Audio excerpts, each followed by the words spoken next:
बोधिसत्वाचं आहे ना सरांचं टॅगलाईन आहे. तर सुरुवातीला 20 वर्षापूर्वी ही ताई जी बसलेली आहे समोर तुमच्या वेळीच होती त्यावेळेला, ज्यावेळेला ही शाळेची निर्मिती झाली.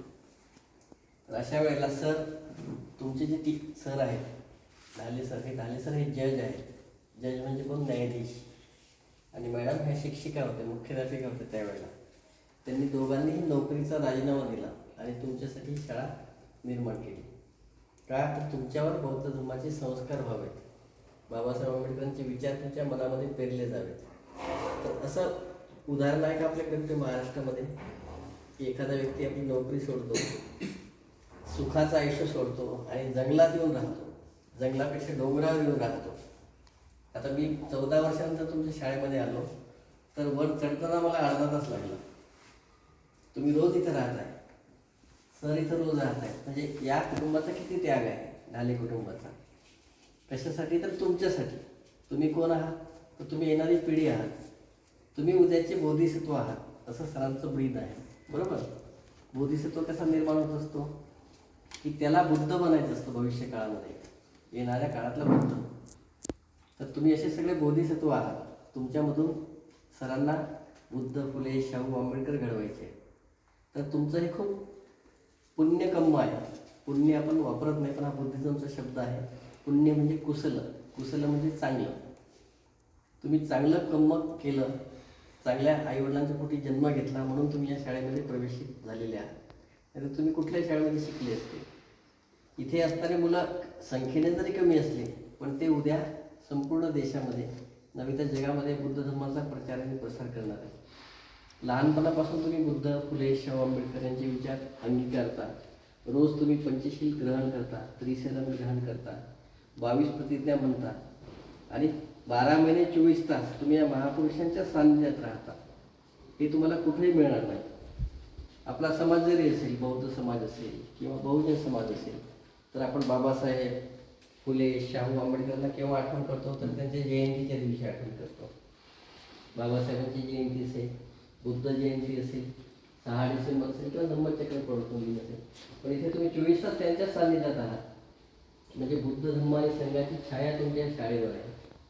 म्हणून तुम्ही खूप पुण्यवान आहात. तुमचं कुशल कर्म आहे. पुण्य म्हणजे सरांचा जो शब्द आहे पापपुण्य, त्याला हा अपवाद आहे. हा बुद्धिझमचा शब्द आहे, पाली साहित्यातला शब्द आहे पुण्य. पुण्यचं म्हटलं जातं त्याला. तर तुम्ही उद्याची पिढी, तुमच्याकडून आम्हाला खूप अपेक्षा आहे. या शाळेमध्ये प्रवेश घेणं, जसं मी पहिले सांगितलं की सर्व मुलं इथे शिकत नाहीत. आपल्या देशामध्ये किंवा राज्यामध्ये अनेक CBSEच्या शाळा आहेत, पण तिथे काय शिकवलं जातं?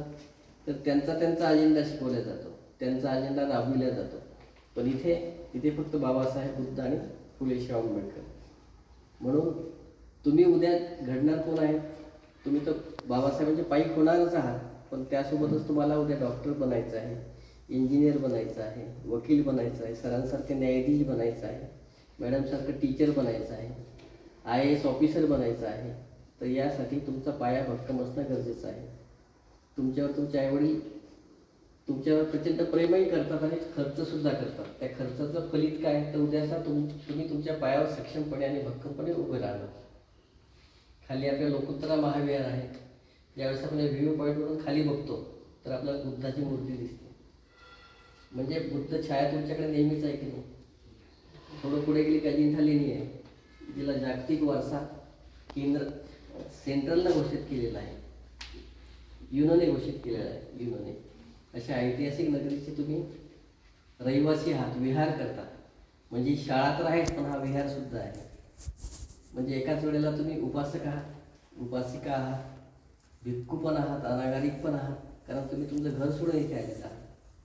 तर या सगळ्या याचं तुम्ही सोनं केलं पाहिजे. ही संधी आहे, ही संधी प्रत्येकाला मिळत नाही. आम्हाला लहानपणी मिळाली असती तर आम्हीसुद्धा तुमच्यासारखं संधीचं सोनं केलं असतं. आम्ही आमच्या परीनं काम करतोय, चळवळीत काम करतो, समाजाचं काम करतो. दैनिक वृत्तपत्र सम्राटद्वारे आम्ही तुमच्यासारखे ज्या चळवळीला कार्यरत असणारे लोक आहेत त्यांना आम्ही प्रसिद्धी देत असतो. पण आम्हाला ही संधी मिळाली नाही बुद्धिस्ट इंटरनॅशनल स्कूलमध्ये शिकायची. आता शिकू शकतो का आम्ही? नाही शिकू शकतो. ते बालपण आम्हाला परत मिळू शकतं का? नाही मिळू शकत. म्हणून तुम्हाला हा जी मिळालेला एक दिवस आहे हा अनमोल आहे. एक एक दिवस, एक एक तास, एक एक क्षण, एक एक सेकंद हा अतिशय बहुमोल आणि अनमोल आहे.